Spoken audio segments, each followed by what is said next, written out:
Embarking on a new career is always exciting. Today you're joining the list of people who work on the railways, keeping the world's people and cargo running smoothly. There's a lot to learn, but you'll be taking it step by step. Let's start by looking around. Find each of the markers and look at them.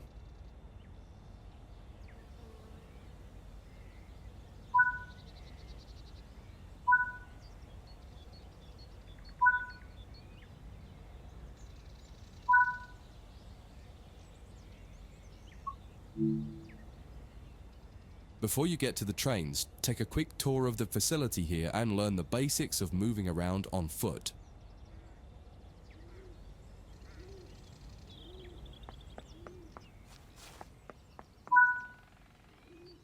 Your current objective is shown in the top left of the screen.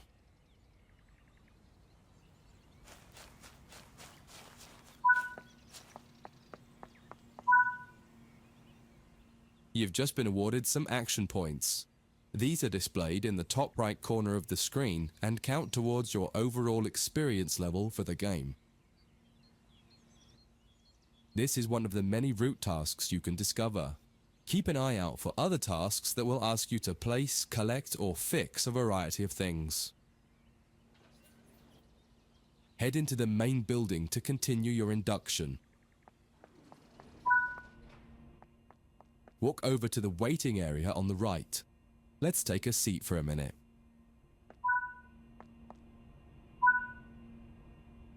You can pause at any point to review objectives and a lot of other information about what's happening at the moment. Try it now and then return to the game after you've had a look round.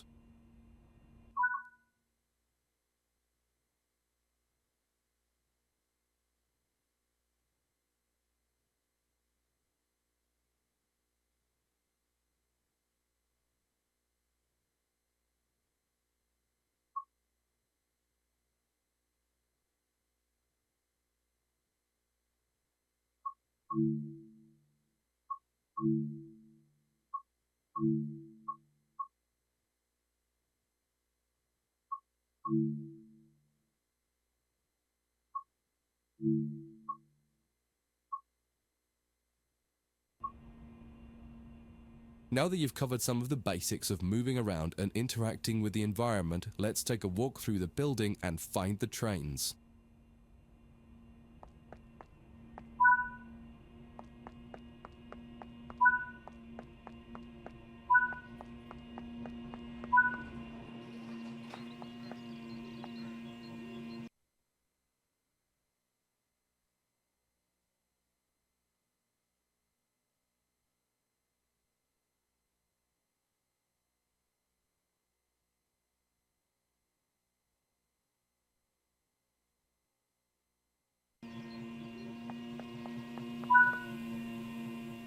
This is Central Square.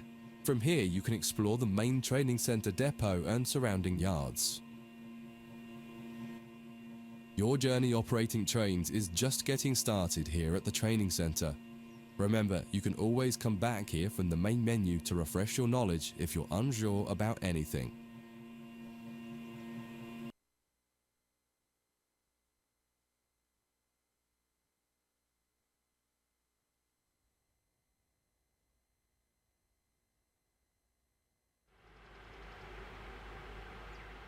In this training module, you'll learn about the on-screen overlay known as the heads-up display, or HUD. You'll see it when you're in control of a train. You can configure a range of parameters for the HUD that affect how it looks in the game settings. In this tutorial, you're going to take a look at the two main types of HUD and make a first choice of which one you prefer. Get started by climbing up the ladder into this train and sit in the indicated driving seat.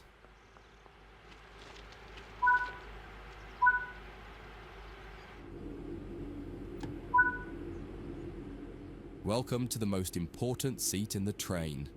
Before you can start learning how to make the train move, you're going to need to understand what the HUD is telling you. There are three types of HUD. The one you're seeing now is the normal HUD. You'll learn that first, and then take a look at the minimal HUD next. There is also a simple HUD, which is essentially a cut-down version of the normal HUD. The HUD is a guide to show you what the train is doing, how you're doing, and what your next objectives are. You can tune what's shown here using the game settings. The main part of the normal HUD is the speed display in the bottom right. Your current speed is indicated by a white bar that will appear on the outside of the speedometer, and there is a red mark that indicates the maximum permitted speed. This is the direction display. An arrow will indicate the forward, reverse, and neutral directions. A cross, or X, means the reverser is currently either not inserted or in the off position. This is the power display. A number will indicate what position the power or throttle control is in. If the display is white, it refers to power. If the display is yellow, it means powered braking or dynamic braking. If the display is red, then the throttle is currently locked out and you will need to take steps to release the lock before power can be applied. You can learn about troubleshooting elsewhere in Training Center. These are the brake indicators. The exact one shown will vary by train and will often be visible in the train itself on the various gauges. These gauges tell you what is happening in the braking system. The most important one is the BC, or brake cylinder. In most trains, when this reads 0, that means the brakes are released. Anything else, and the brakes are applied. In the top right is the track monitor. This shows you the line ahead and allows you to see all the signals and speed limit changes that you're approaching. By default, the track monitor shows the signals with their actual red, yellow, or green aspect. But when you get more confident, you can hide this information via an option in the game settings. As you accelerate, the track monitor will extend its look-ahead distance so you can see much further ahead at higher speeds. This is all done automatically. Now that you're familiar with the normal HUD, it's time to take a look at the minimal HUD. You can change this via the game settings, but for this tutorial the game will change it automatically. You can see that most of the HUD is now gone. You are left with basic information in the top left corner.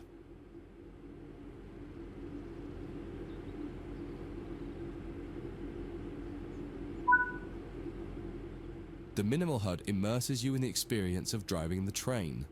Use the train's real gauges as much as possible. In the top left corner, you will see the information about your next objective and some limited information about what the train's doing, such as your current speed, the speed limit, and the gradient. Use the game settings to add and remove information from the minimal HUD. With less information, you'll find driving more challenging, but also more immersive and rewarding. Experienced players might prefer the minimal HUD, especially when driving from the cab view. The normal HUD is ideal for newcomers or anyone who wants to drive from an external camera. You can switch HUDs in game settings. Do you want to start with the normal HUD or minimal HUD?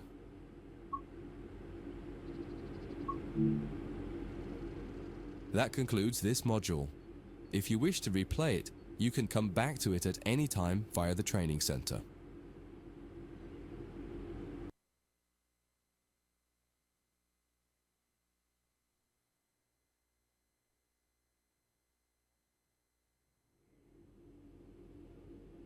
In this training module, you're going to learn how to make a train move and then bring it to a stop. For this exercise, you'll be using a British Class 323 electric multiple unit. It's a great train to get started with as the controls are quite straightforward. This module will get you used to the feel of the train and its controls. While many trains have different controls and are operated in different ways, there are basically always 3 controls that are common and are required to move the train.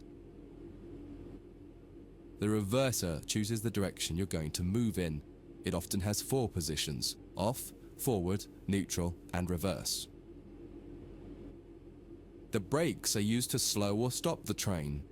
There are potentially multiple braking systems you can find in different trains, and you can read more about that in other sections of the training center.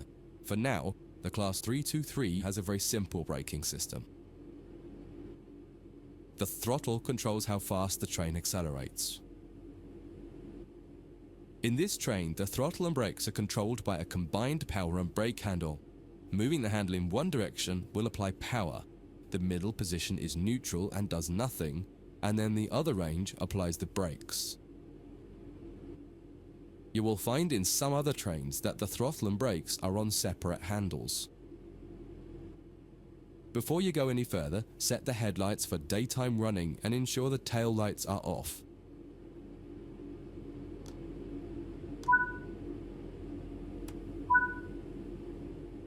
We want to move the train forwards, so set the reverser to the forwards position. Now pull the combined power and brake handle towards you to release the brakes and apply power. In the top left, the accelerometer shows you how fast you're speeding up or slowing down.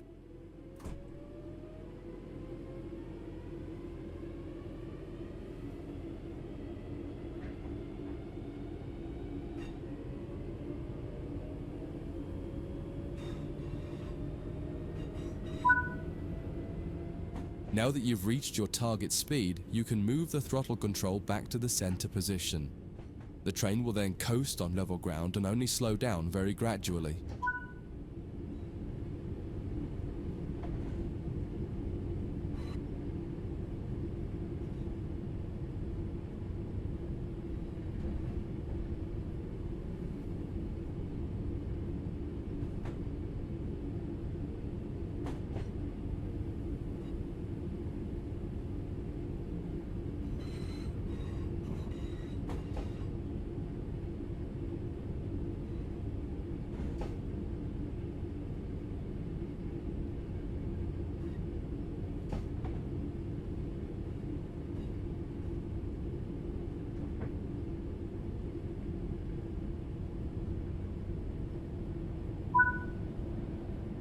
When it comes to stopping trains, the specifics of each train can be quite different. However, the basic process is fundamentally the same. Bring this train to a complete stop by moving the power brake handle into the braking range.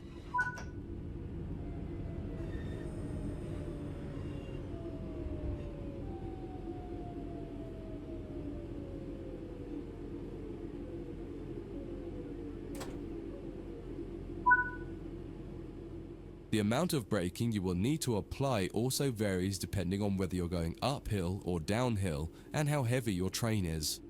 Knowing the right amount to apply will come with practice and experience. Stopping a train is one of the biggest challenges of controlling it, particularly stopping it in the right place. That concludes this module. If you wish to replay it, you can come back to it at any time via the training center.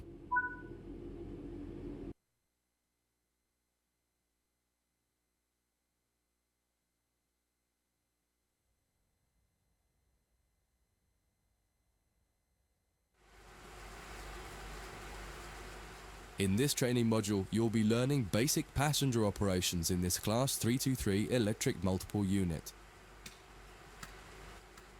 This part of the training center is the metro loop. It is used primarily for driver training for passenger trains that are generally shorter or might stop more frequently in normal operating practice. It consists of 2 platforms. In this module, we'll be doing a complete circuit and practicing stopping at both stations. When you're ready, open the door and climb aboard the train.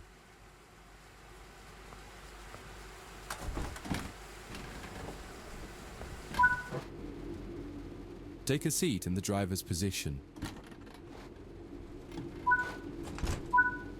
Always remember to close the driver's door once you get in the cab. Some trains will prevent the brakes from releasing if any doors, including the driver's door, are still open. To unlock the control desk, insert the master key and activate it. Turn the coach lighting on so that passengers aren't boarding a dark train.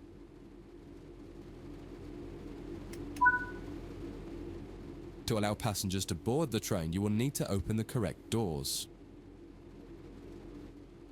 In order to use the buttons in the cab, you must first insert and then turn the door key to the on position.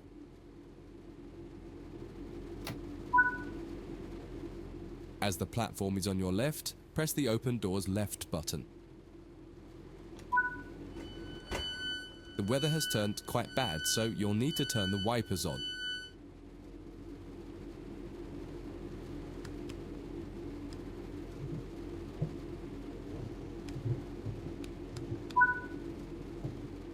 The cab light is currently on. Make sure to turn it off. It's useful to find your way around in the cab, but can make it hard to see out of the window, so you should always turn it off before you start moving. Headlights in the UK are used to allow others to see the train rather than being of great use to the driver seeing out. Set the headlights for daytime running and ensure the tail lights are off.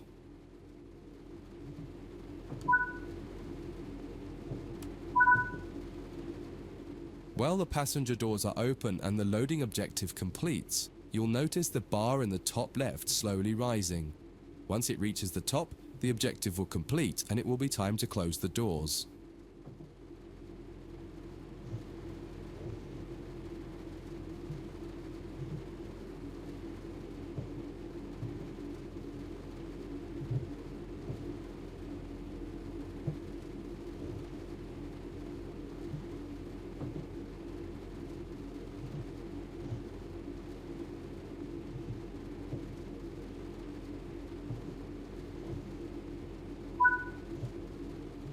Now the passengers have boarded the train, close and lock the doors using the close left doors button. Set the reverser to forward. Apply some power to get moving.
You're approaching the next station. Use the power brake handle to apply power so that you come to a gentle stop at the indicated marker on the platform.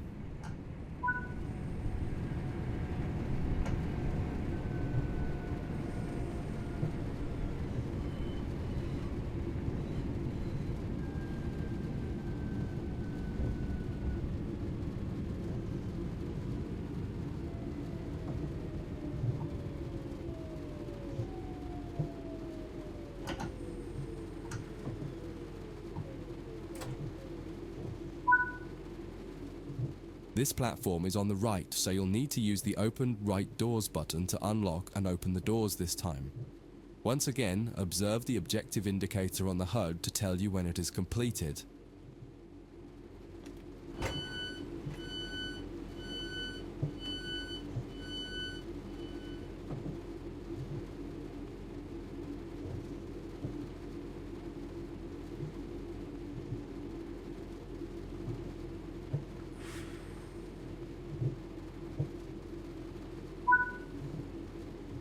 Use the doors close right button to close and lock the doors. Drive the train to the next platform without any further guidance and see how you get on.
That concludes this module.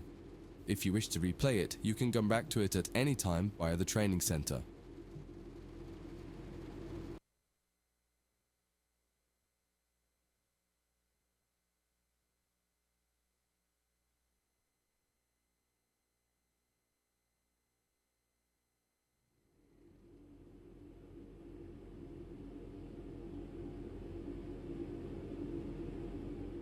In this training module, you'll be learning about the various camera controls and how to get the best views.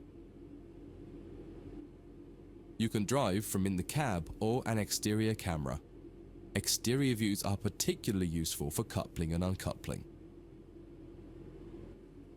Currently, you're in the cab of this Class 323 EMU with the same view a real driver would have. Before experimenting with camera views, set the train up correctly as if ready for departure.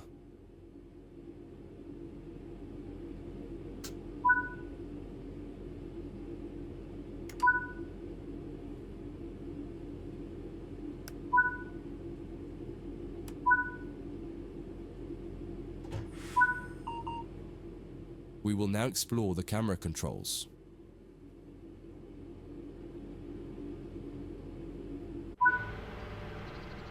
To get back inside the cab, a different key must be pressed. Do that now. Now that you're used to interior and exterior, switch back to the exterior view again to learn more about it. From the exterior, you can move the camera around. Use the keys indicated along with your mouse to move and turn the camera. If the mouse pointer is moving but your view doesn't change, right-click the mouse to turn on camera mode. Spend a minute just practicing moving and turning the external camera.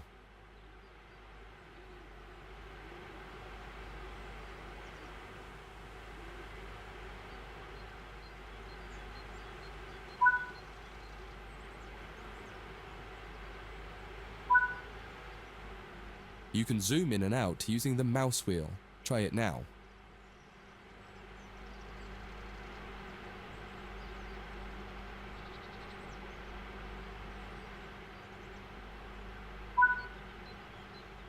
While in an external camera, you can also interact with some elements such as junctions. You'll be learning about junctions properly in a different training module, but for now, fly over to the indicated junction and change it by interacting with it using the controls indicated.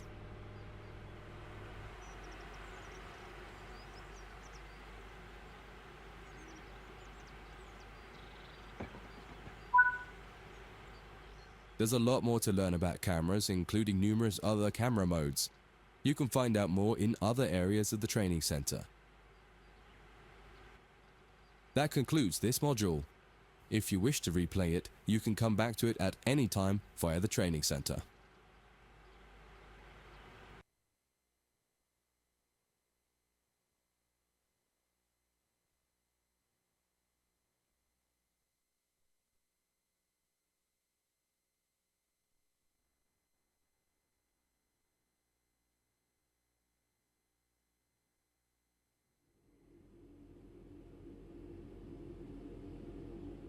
In this module, you'll combine everything you learned from the moving a train, passenger operations, and camera controls modules, but from outside the train. Now you'll have the freedom to enjoy external cameras while driving the train. Before you go any further, get the lighting all set up correctly.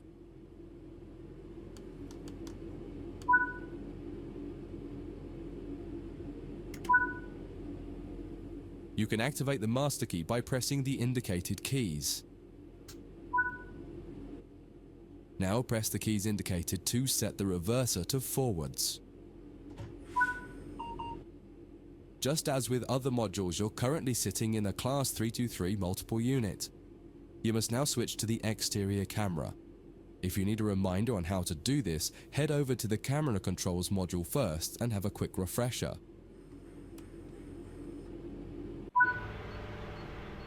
Aside from the magnificent views, exterior camera views can make it easier to complete tasks such as coupling, checking your lights, and changing junctions. Only a small number of the most common functions are usable for an exterior camera. If you find you need to do something that isn't available, simply switch to the internal camera to do it and then switch back. Finally, press the key indicated to apply some power. There are two keys, one to add more throttle and one to take throttle away. Experiment with them a little.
Now that you've moved down the track, it's time to bring the train to a stop.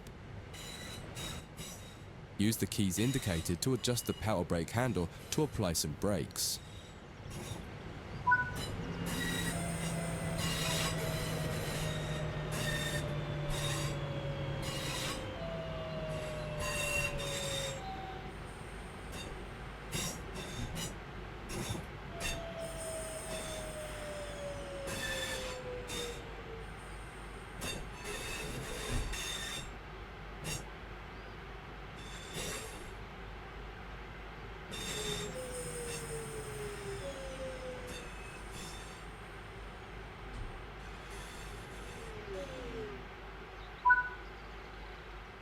Try restarting this tutorial and running it a few times until you're comfortable with driving from the outside, including moving the camera around. That concludes this module. If you wish to replay it, you can come back to it at any time via the training center.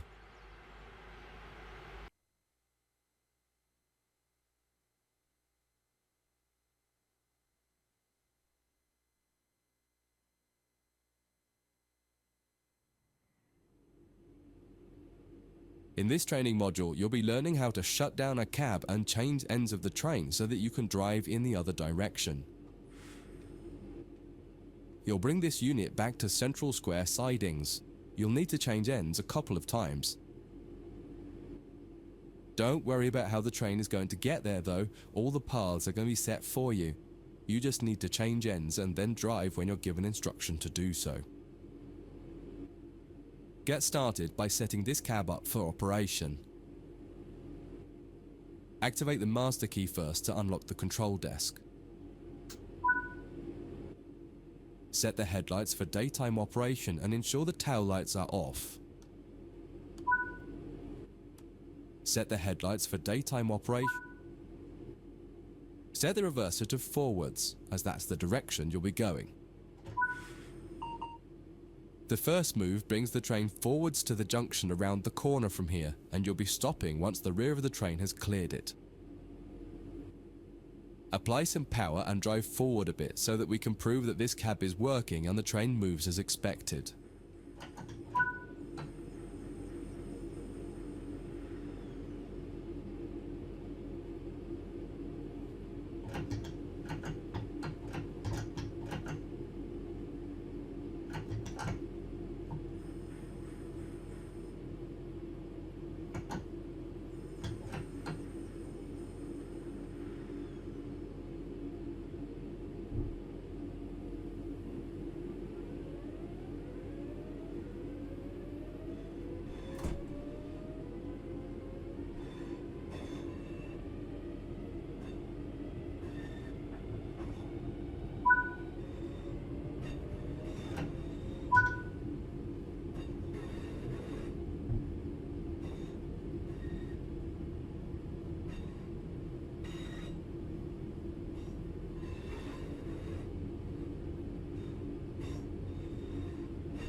That's far enough.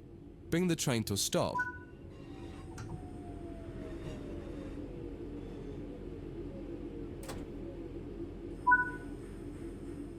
Now that the train has stopped, you need to shut this cab down. Turn off the headlights and ensure the tail lights are on.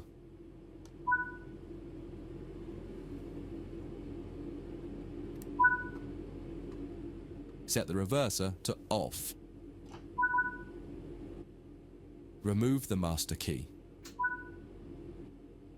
This cab is now shut down. Walk over to the other end of the train, ensuring to close any doors behind you.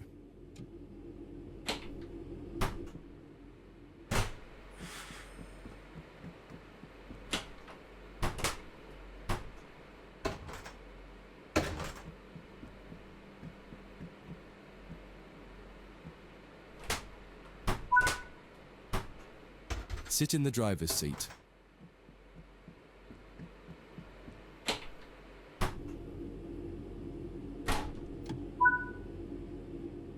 Follow the steps indicated to activate this cab, repeating the procedure that you did when you set up the previous cab.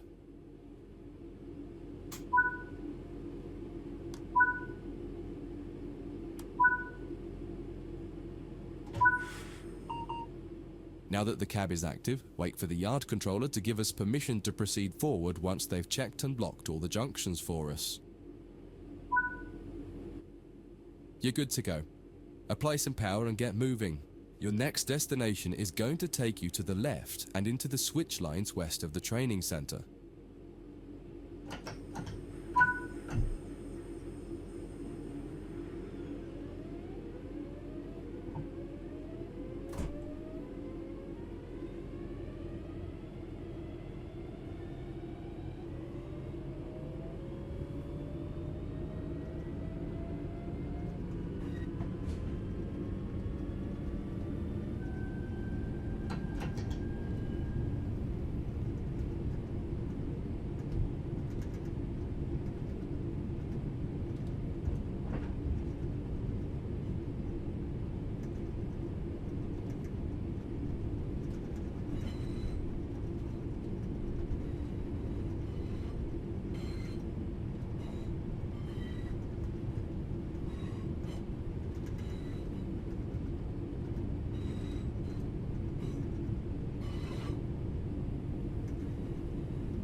Follow the steps indicated to deactivate this cab.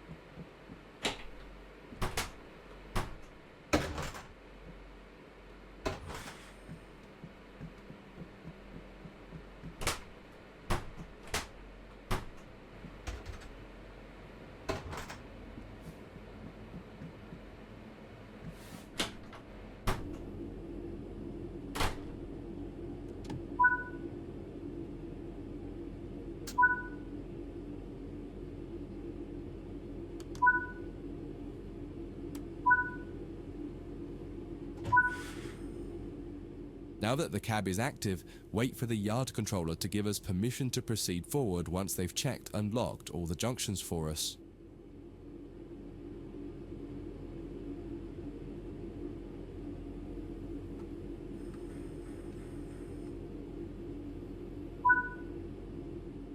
You're good to go. Apply some power and get moving. Your final destination is going to take you to the central square sidings right next to the main building.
Before you finish, take a moment to review.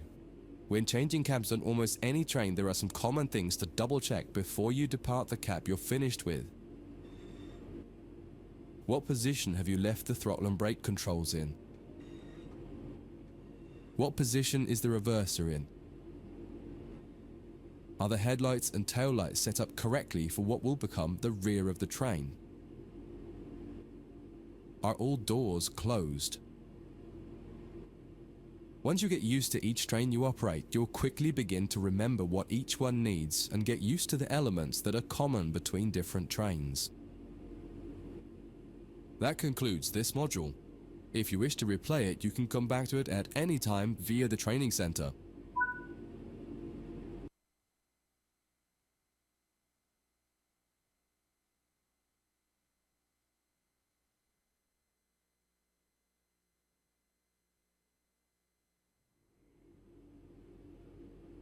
In this training module, you'll be learning about the live 2D map and how it can help you understand where you are, where your objective is, and how you can change the path of the train to get to the right place.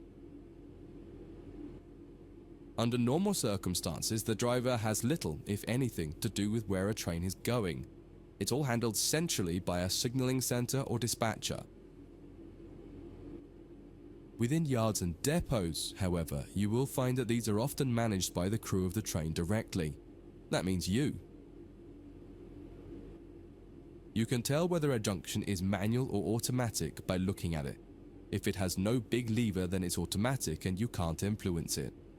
If it does, then interacting with that lever will change the junction. For this module, you'll take this class 323 from the siding here next to the main loops and set all the junctions yourself to direct the train to the switch lines, and then change ends and repeat the process to bring the train into the depot. Your destination has been set over in the switch lines on the far west of the training center. Use the map to follow the path from the train to the destination and change all the junctions you need to get there. If you make a mistake and go the wrong way, you can go back and try to correct it. If you're not ready for that, just restart the module and try again.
You've made it to the first destination.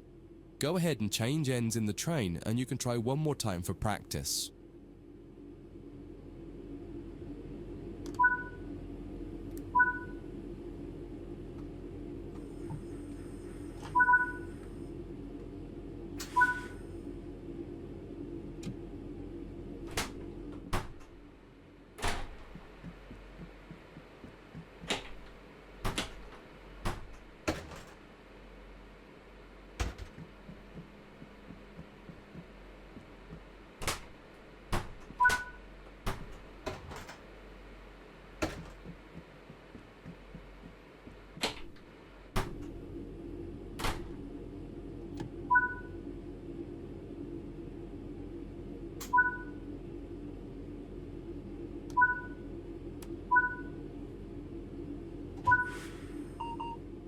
Once again, use the map to adjust the junctions between your train and the destination.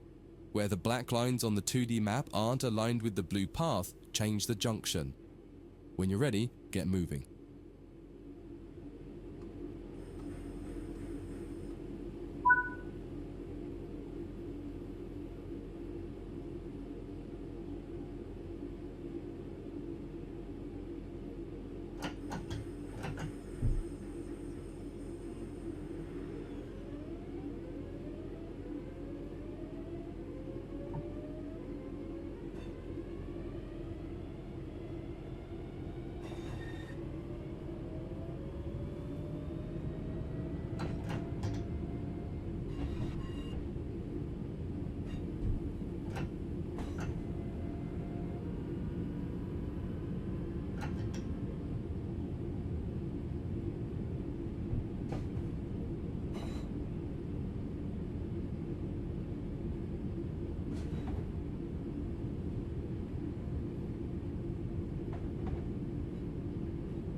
That concludes this module. If you wish to replay it, you can come back to it at any time via the training center.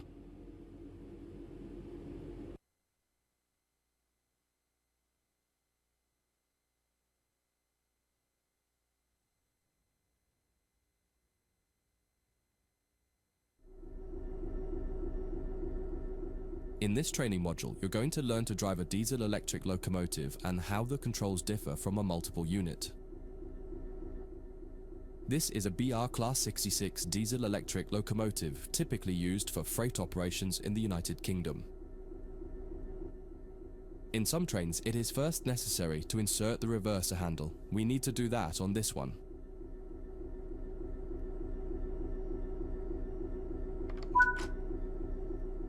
We want to move the train forwards, so move the reverser in that direction.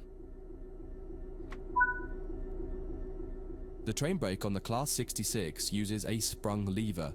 Holding it one way will gradually release the brakes until you release the lever. Holding it the other will gradually apply the brakes. You need to keep an eye on the two brake gauges in front of you. The larger one in the middle is the brake pipe.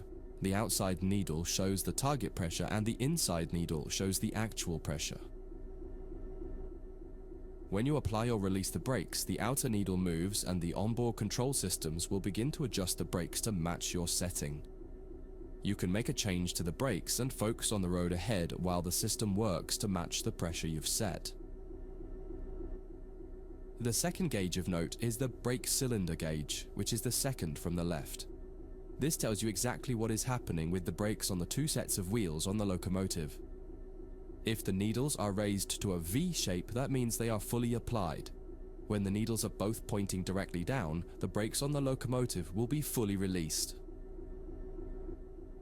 You can learn more about braking systems elsewhere in the training center. But for now, you just need to remember that you are directly controlling the outer needle on the brake pipe gauge and that the end result is shown on the brake cylinder gauge. Keep the brake control in release until you can see the brake pipe control needle is reading 5 bar, pointing upwards.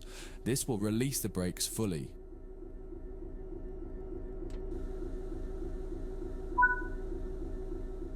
Watch the brake cylinder gauge to see it gradually reduce to 0.0, needles pointing downwards, which tells you that the brakes are now fully released on the locomotive and you can move the train. It's important to note that the brake cylinder gauge is only telling you what's happening on your locomotive. If you have wagons attached, they can take a little longer to release, so if the train doesn't move immediately, don't worry. Apply some throttle to get the train moving. As you apply power, notice the ammeter rising, the gauge on the right-hand side with the colored sections. This is the amount of power being fed into the traction motors. Try to keep it in the green section, only briefly in the yellow, and avoid the red section to avoid damaging your traction motors.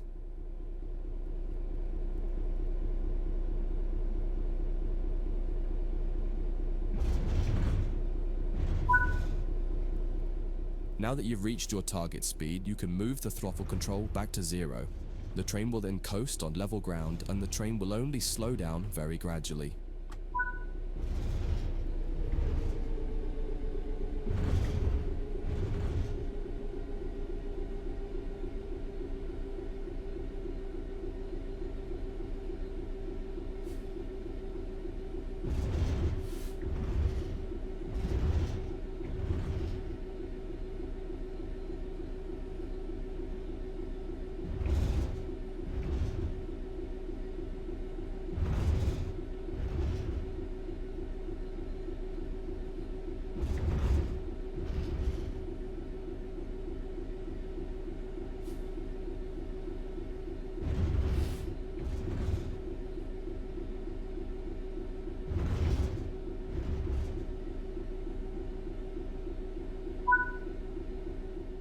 That's far enough. Bring this train to a complete stop by holding the brake control in the apply state until you see the brake pipe control needle in the center of your cab desk showing about 4 bar. The amount of braking you'll need to apply also varies depending on whether you're going. That concludes this module. If you wish to replay it, you can come back to it at any time via the training center.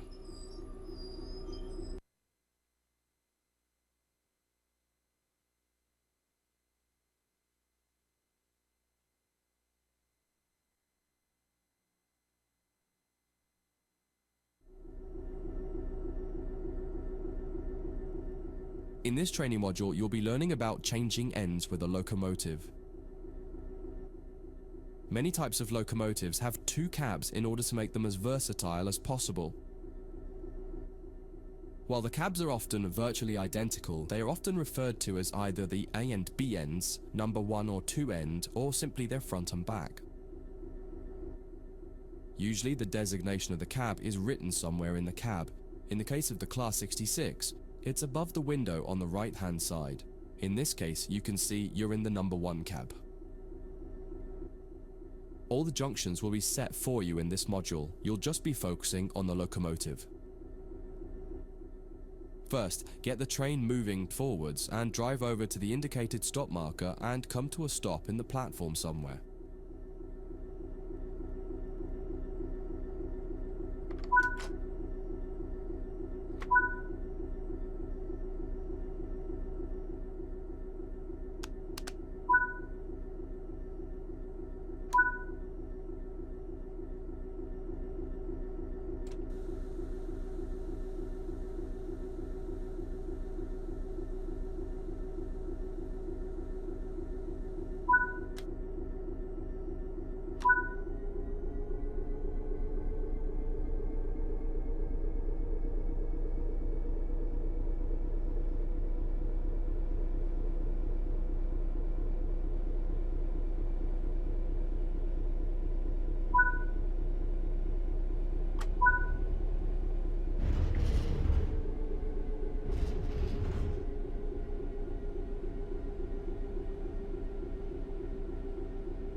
Okay, let's change ends. The basic process is always the same. Shut down the cab you're in and set up a new cab. Each cab has slightly different requirements to shut it down and set it up, however. Start by setting the reverser back to neutral. Now remove the reverser. Removing the reverser has automatically applied the brakes on the locomotive, so you don't need to worry about what happens when you change ends or what position to leave the train brake in. On this locomotive and on some others, you also need to make sure to put the locomotive brake in the release position when you're ready to switch cabs. If you don't, the controls in the other cab won't be able to release the brake. Before you move to the other cab, set the tail lights on and turn the headlights off. If you've used cab light or desk lights, turn those off too.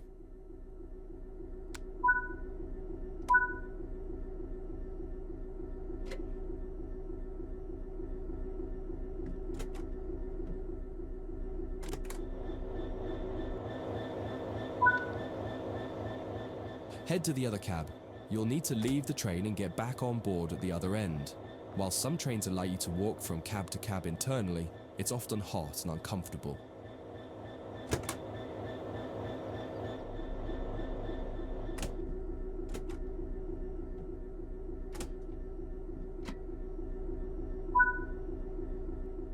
Notice that this end shows that you're in camp number 2 with the writing above the right-hand window. Get the cab set up as per normal and then pull forward to the marker in the other siding and come to a stop anywhere in there. Don't worry about junctions, they've all been set for you.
That concludes this module. If you wish to replay it, you can come back to it at any time via the training center.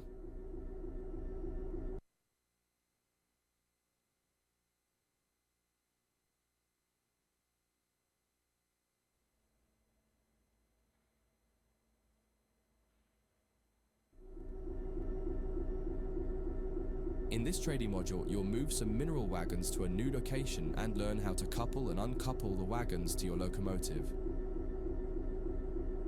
All junctions are going to be changed automatically for you in this tutorial, so you can focus on driving. The mineral wagons are located ahead of us. Start by pulling gently forwards until you touch the wagons and stop. This will take some practice as it requires a lot more fine control. You'll find the locomotive brake is easier and more responsive. Take your time. If you hit the wagons too hard, they might come off the track, so try to be gentle and aim for 2 miles per hour or under as you touch them.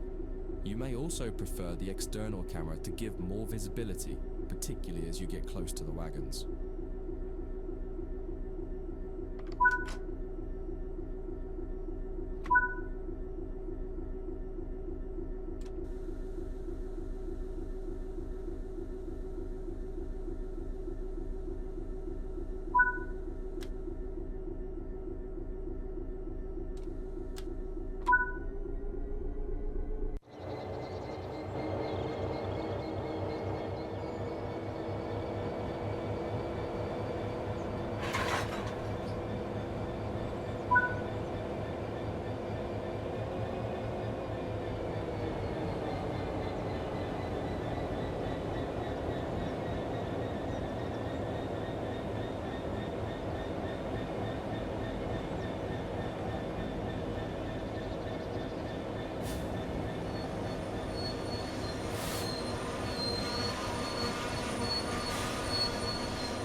The next step is to couple up.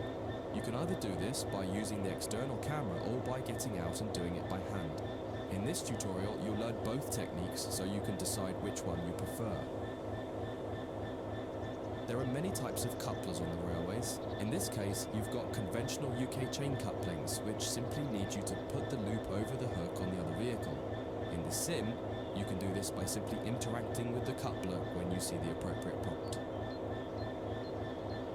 Apply the emergency brake with the emergency brake plunger. This will empty all air out of the brake pipe and prevent the brake pipe from overcharging as you couple to the wagons.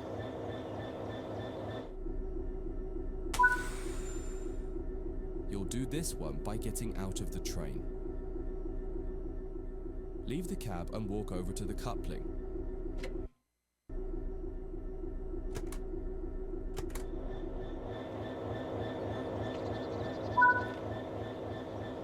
Interact with the coupling to couple the vehicles together.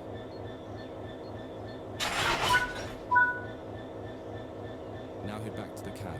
Unset the emergency brake plunger to restore the brakes. Then you'll need to shut this cab down and change ends. Follow the instructions here or check out the training module that covers changing cabs in more detail.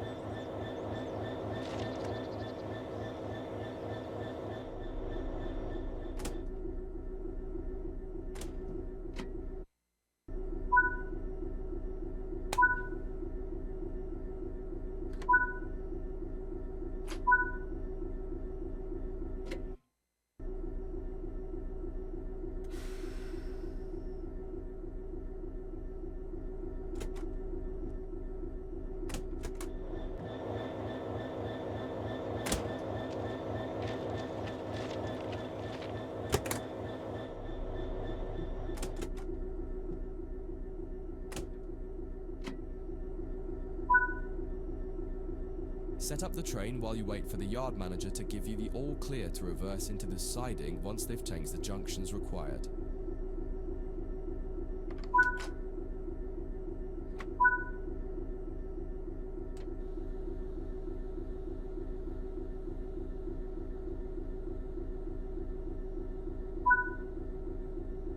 Junction set, you're clear to go.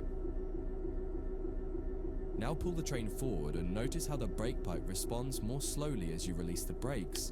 You'll feel your train taking more time to respond. It will also feel sluggish as it has extra weight behind it. Take this into consideration as you drive, noting that it now takes longer to speed up and, more importantly, longer to slow down.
Looks like you're good to go. Drive the train back into the siding now.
Apply the emergency brake with the emergency brake plunger again.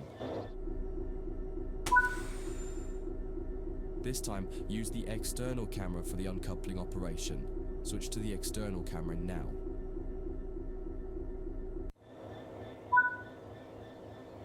Fly the camera over to the coupling we want to uncouple. In this case, the one between your locomotive and the first wagon. Once you get close enough, interact with it as normal and it will uncouple.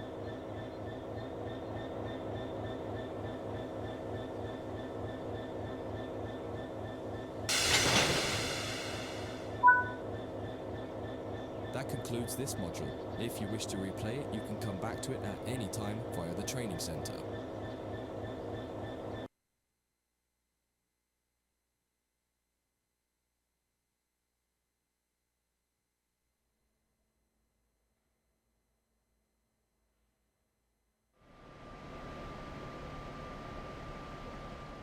In this training module, you'll be learning about vehicles called control cars or cab cars. In the UK, they're often called driving van trailer or DVT cars, and you will likely come across other names for them too. The name cab car will be used for the rest of this module to keep it simple. Cab cars are essentially a passenger coach with a driving cab in them, but most importantly, they have no means of propulsion themselves. There are no engines or motors, so they can't move under their own power. The way that a cab car works is it will remotely control a locomotive at the other end of the train, and this is where it's important to understand their behavior as being a little different to the cab experience of the locomotive itself. There may be a little lag in control response, and you may not quite have the same instrument outputs as you do in the locomotive itself. For this module, you'll be taking this German Doppelstock cab car, which has a BR146.2 locomotive at the other end, setting it up and then driving it forwards to a marker at the other end of the yard area. Revisit this module a couple of times to try different things out and get familiar with the subtle difference when driving from the cab car. One of the biggest and most obvious differences when driving from the cab car is that there's a lot less sound. Since all the motors and fans are at the other end of the train, it can be a little disconcerting at first.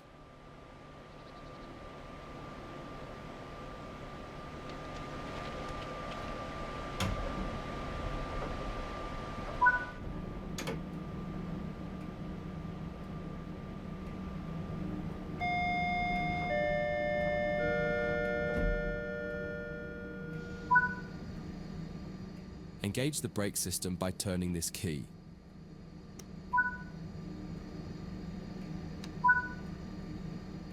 Put the reverser in forwards. Turn on the headlights and set the signal light switch to headlights. Most German trains have these two controls to enable headlights, one on the desk and one on the back wheel.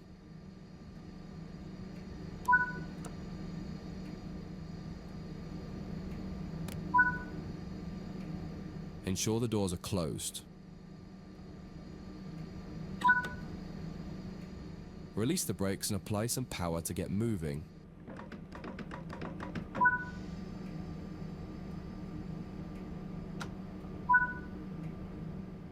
It feels a little odd at first. All the audio cues you're used to in the cab aren't present here, so you just need to give the locomotive time to react to your commands.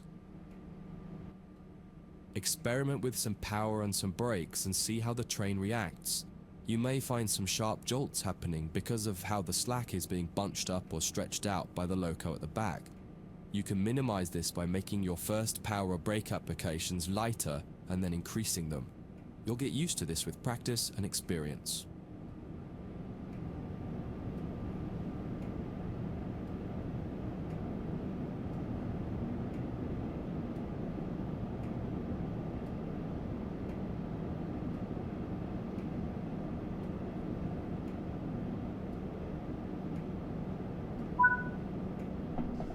Cut the power and coast the rest of the way.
This is far enough. Bring the train to a stop now by applying the train brake.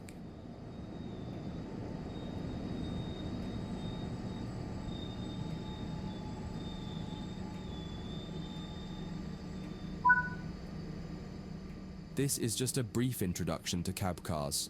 The Changing Ends for Cab Cars training module goes into more depth about both the cab car and the BR146.2 locomotive on the other end of the train. That concludes this module. If you wish to replay it, you can come back to it at any time via the training center.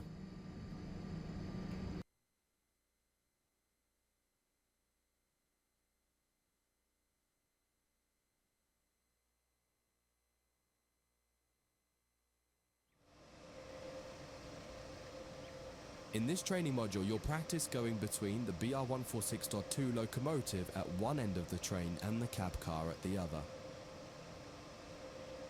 All the junctions are being taken care of for you by another team member, allowing you to focus on driving. You're starting here in a siding near the main loop. Get started by climbing in.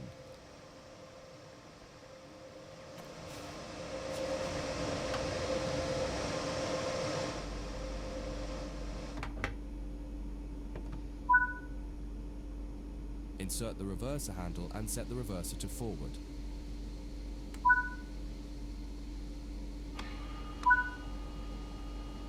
Set the headlights to bright, and on the back one set the signal lights to headlights.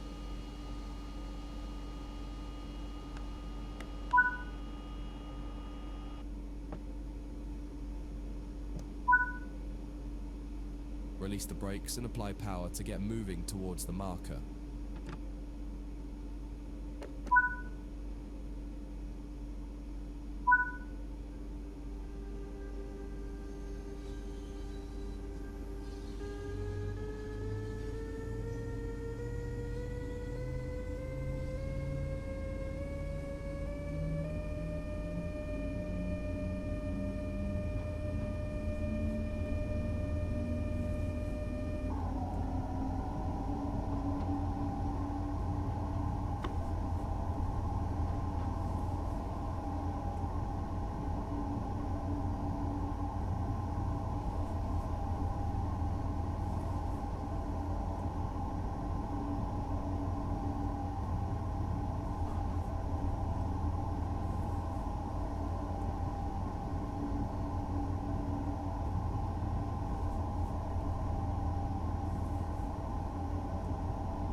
Stop anywhere here by applying the brakes.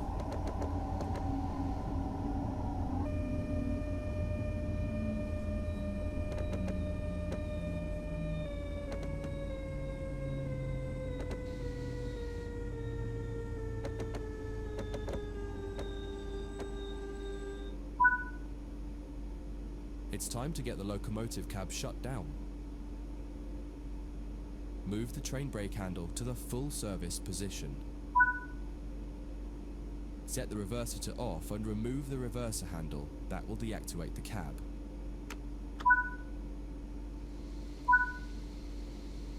On the back wall, change the signal lights to tail lights so that the locomotive shows red lights now that it's at the rear of the train.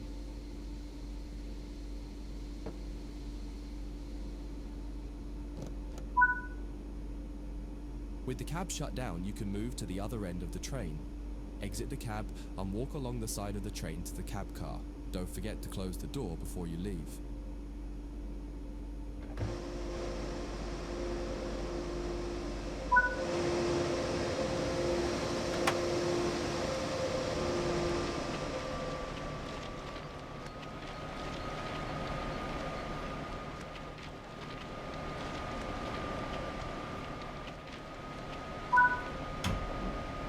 Open a passenger door on the cab car to get in and make your way to the cab and sit in the driver's seat.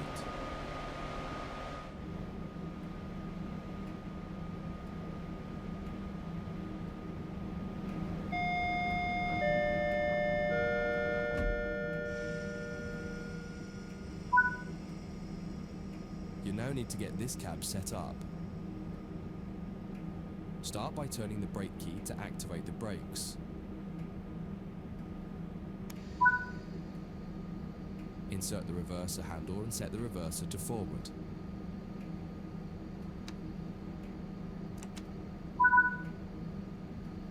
Set the headlights to high beams and on the back wall set the signal lights to headlights.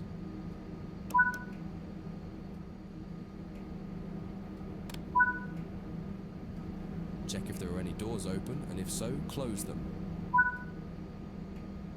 You're good to go. Release the brakes, apply the power and take the train out. You're headed out onto the main line and will be stopping at the main station on the loop.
That concludes this module. If you wish to replay it, you can come back to it at any time via the training center.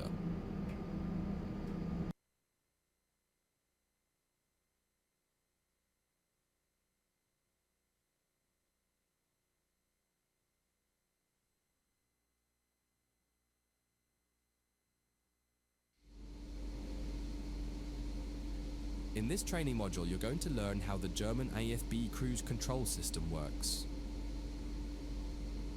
Many German trains use this type of cruise control, and much of the fundamentals you learn here will apply to other trains that have some equivalent form of cruise control. It's important to note that there are fundamentally two types of cruise control. One is an active system like AFB, which will manage your speed positively using throttle and brake as needed. The other is a speed set system, which is useful for setting a maximum speed. Speed set could usually maintain your speed, but can't reduce it as easily as a system like AFB. For this exercise, you'll be doing 2 laps of the main loop here at the training center. The first time around, you'll be learning how to set up AFB and use it from standstill. The second time, you'll learn how to enable AFB while your train is already running. Set up the train, but don't start moving yet.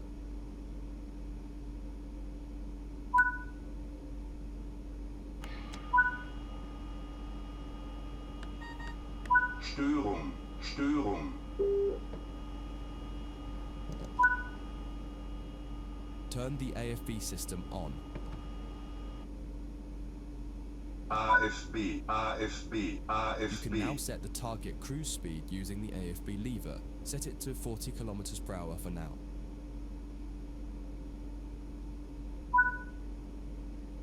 Release the brakes and apply power.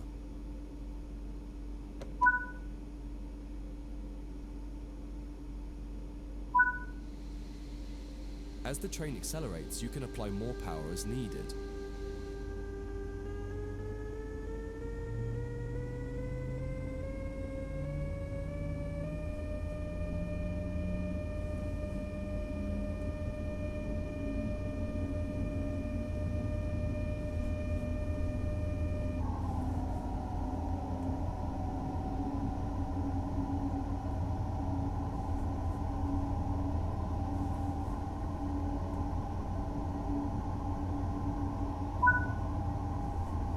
The train has reached its cruise target and has cut power. It will now manage the speed as needed automatically. You can leave the power handle with the power applied, and this grants the amount of power available for AFB to use.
Increase the AFB lever to 80 km per hour and watch the train accelerate to the new target.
decrease the AFB lever back to 40 kilometers per hour and see the train will manage itself back to 40 kilometers per hour.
You're coming back to the platform, so set the throttle to off and get on the brakes as needed to come to a stop somewhere in the station.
Getting AFB running while stationary is quite straightforward, but sometimes you may want to activate it while you're on the move without having to stop. Set the AFB lever to off and turn the AFB switch to off so that we can try that exercise next.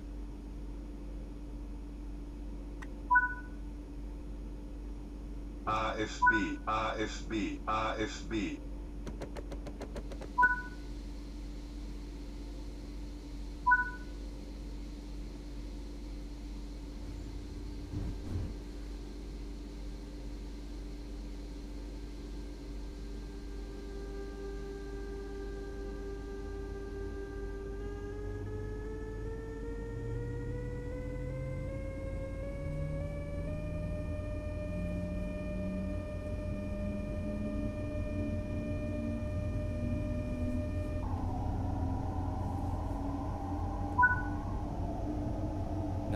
about 40 kilometers per hour, it's time to get the AFB system enabled.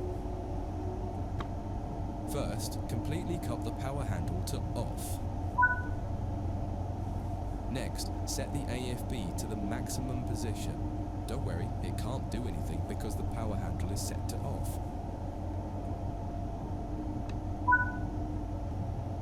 Now activate the AFB switch to turn AFB on.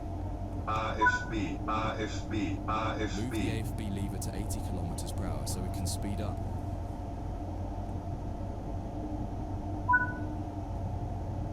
Finally, apply some power.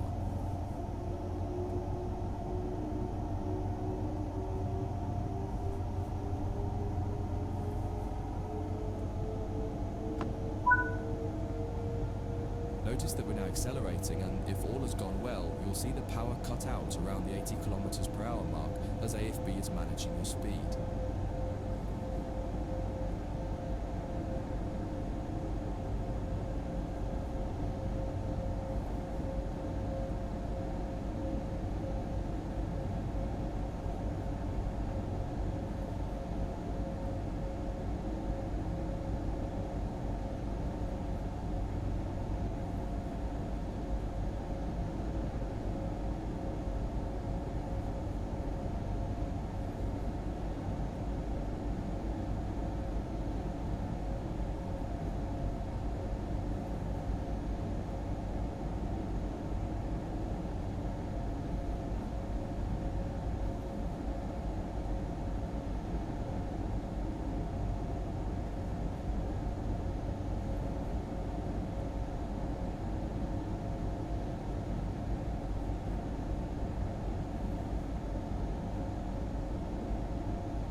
Pretend there's a signal restriction coming up ahead and you need to apply the brakes.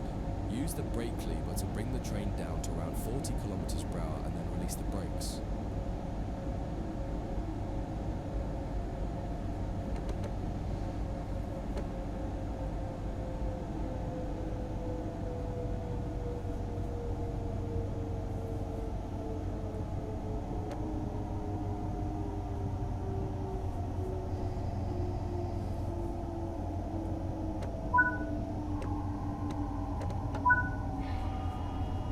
Notice how even though the cruise control is set to 80 kilometers per hour still and power is applied, it's still not accelerating. This is because the brake application caused a throttle lockout. To reset it, you need to put the power back to off and then reapply it.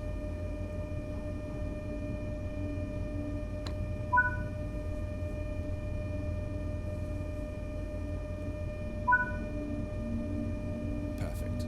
You're accelerating back up to 80 kilometers per hour.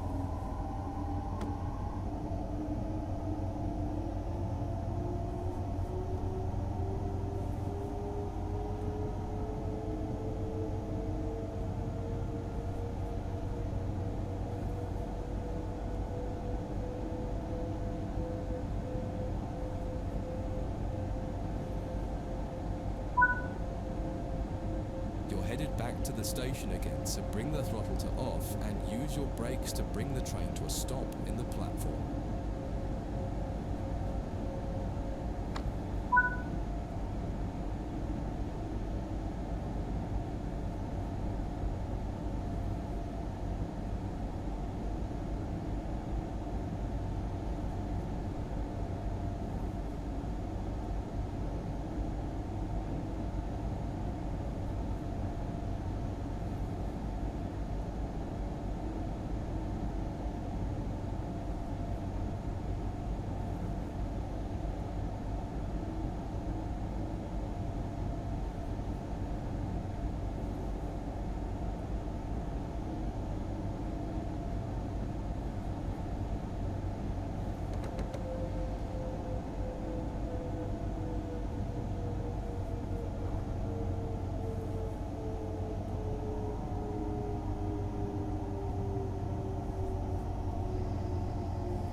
It is important to remember that a cruise control system like this is no substitute for the driver paying attention and remaining responsible for the train.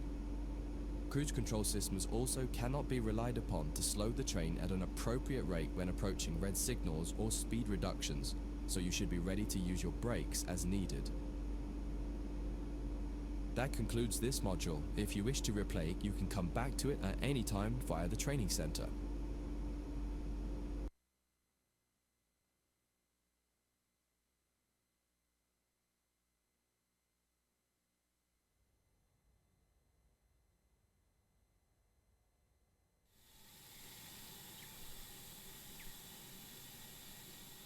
In this training module, you'll be learning the basics of operating a steam locomotive.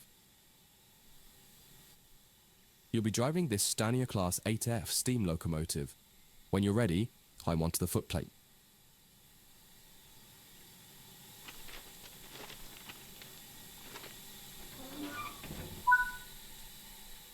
Sit in the driver's position. Start by preparing the locomotive for departure. The reverser determines the direction of travel and how much steam is consumed as the locomotive moves. Set the reverser to full forward position. You will need all available power when setting off.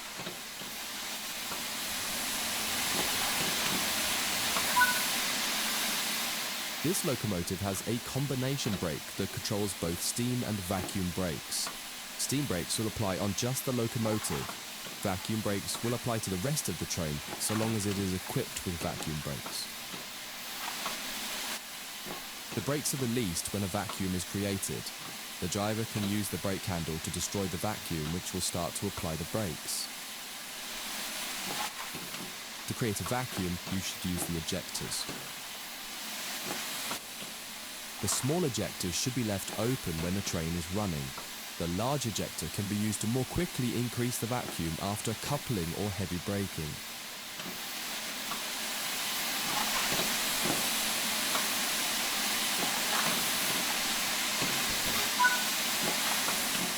When the locomotive has been left standing, you'll want to open the cylinder cocks or remove any water. Water in the cylinders can damage the locomotive as it doesn't compress like steam. Move the combination brake to the release position and then use the large ejector as needed to get the brakes released. On an uphill start, you may want to apply a little power with the regulator first to prevent rollback. Don't forget to put the large ejector back to off when the brakes are off.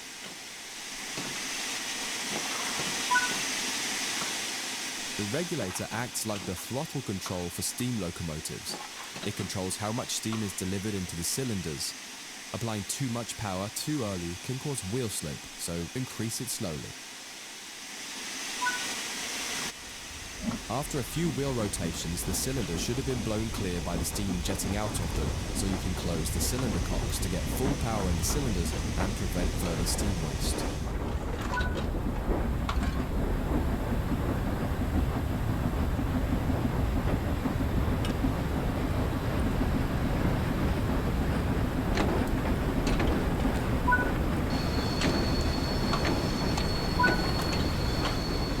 Starting to pick up speed. Move the reverser towards forwards 25%.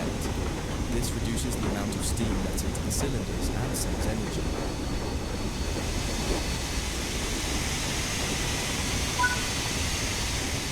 To drive a steam locomotive, you'll mostly be managing the regulator and the reverser. The regulator puts steam into the cylinders. The reverser uses that steam to power the pistons and manage the power you get from the locomotive. As you accelerate, you'll want to gradually pull the reverser back towards the middle, usually no less than 15%, in order to make the most efficient use of steam and get the most out of the locomotive. Practice and experience will show you how much to adjust the various controls by. The way you manage the controls will vary depending on the type of steam locomotive and the weight of the train behind it, but the fundamental process of what each control does is the same.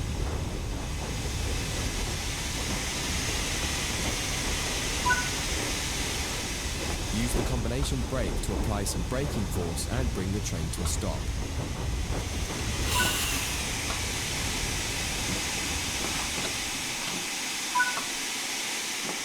That concludes this module. If you wish to replay it, you can come back at any time via the training center.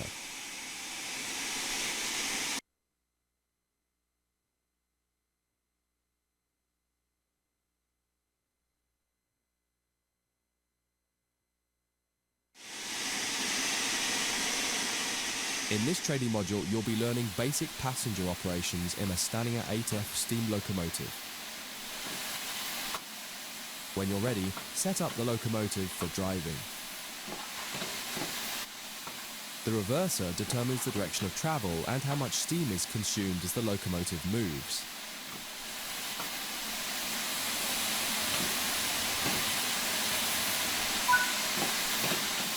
When a vacuum is created, this will release the brakes. The driver can use the brake handle to destroy the vacuum, which will start to apply the brakes. To create a vacuum, you should use the ejectors. The small ejector should be left open when the train is running. The large ejector can be used to more quickly increase the vacuum after coupling or heavy braking. This locomotive has been left standing, so you'll need to open the cylinder cocks to remove any water.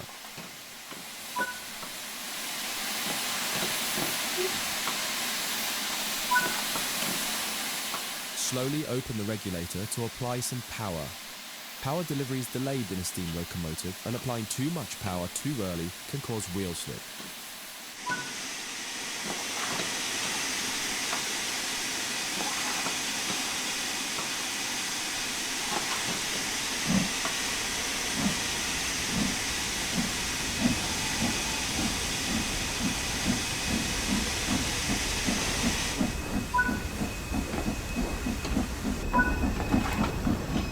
Starting to pick up speed. Move the reverser to forwards 25%. This reduces the amount of steam let into the cylinders and saves energy.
To stop at the next station ready to perform passenger operations.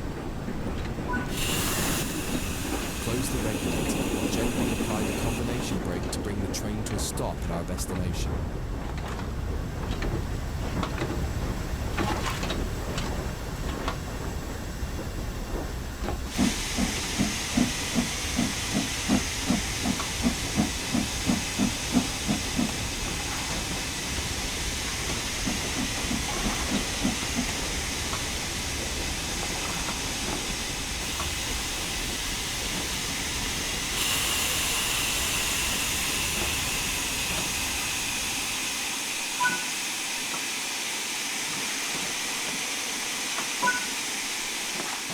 Great work. To allow passengers to board, you'll need to open the doors. Keep the doors open to allow enough time for passengers to board the train.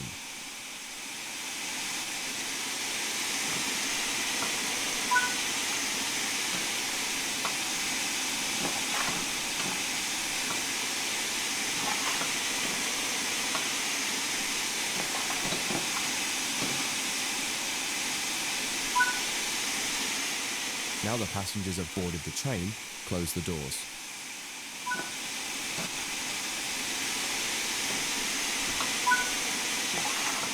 Now let's go to the next stop.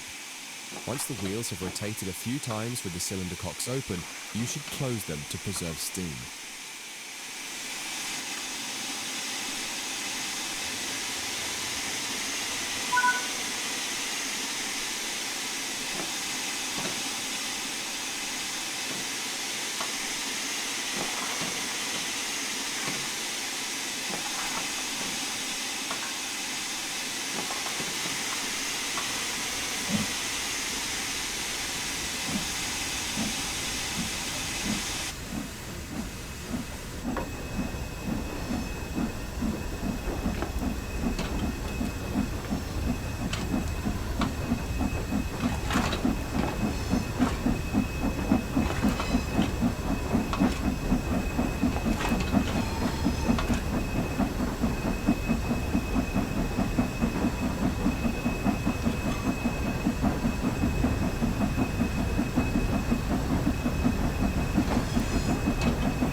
Good work. This time, open the doors on the opposite side.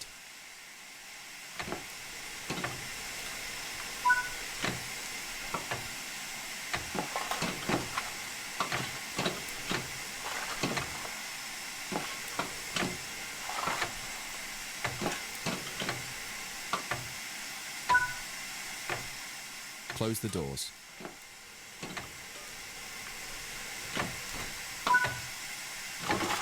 That concludes this module. If you wish to replay it, you can come back to it at any time via the training centre.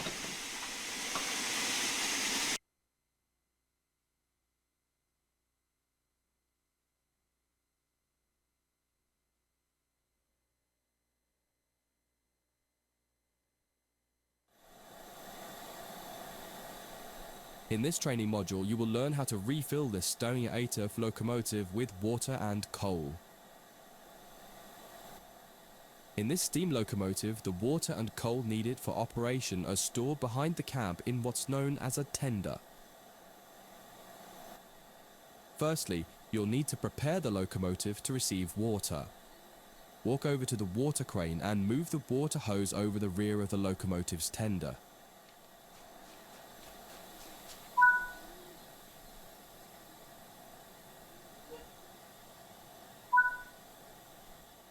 Now the hose is in position, climb up the tender and open the water hatch. Insert the hose into the tender tank once the water hatch is open.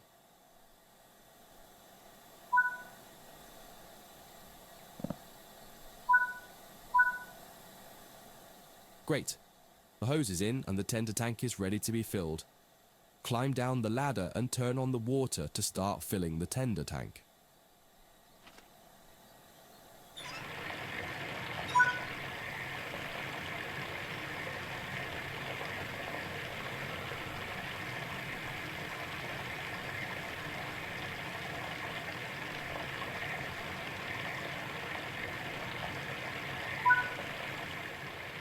The tender tank is now full. Turn off the water and bring the hose back to the water crane before closing the water hatch.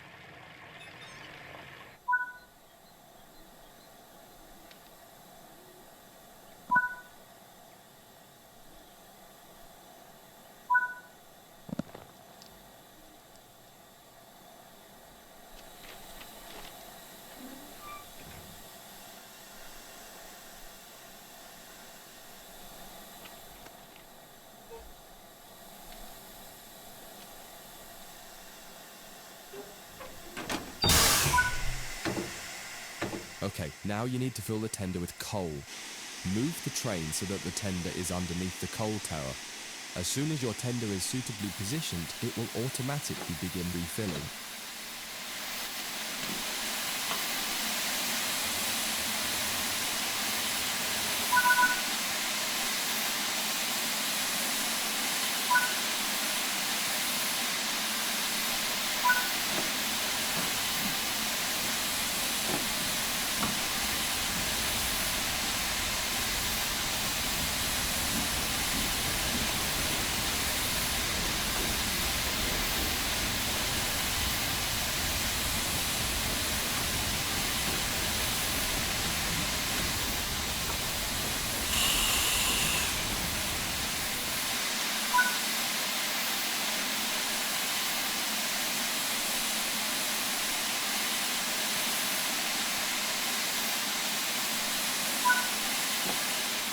You've got this locomotive fully fueled and ready for service. Great work. That concludes this module. If you wish to replay it, you can come back to it at any time via the training centre.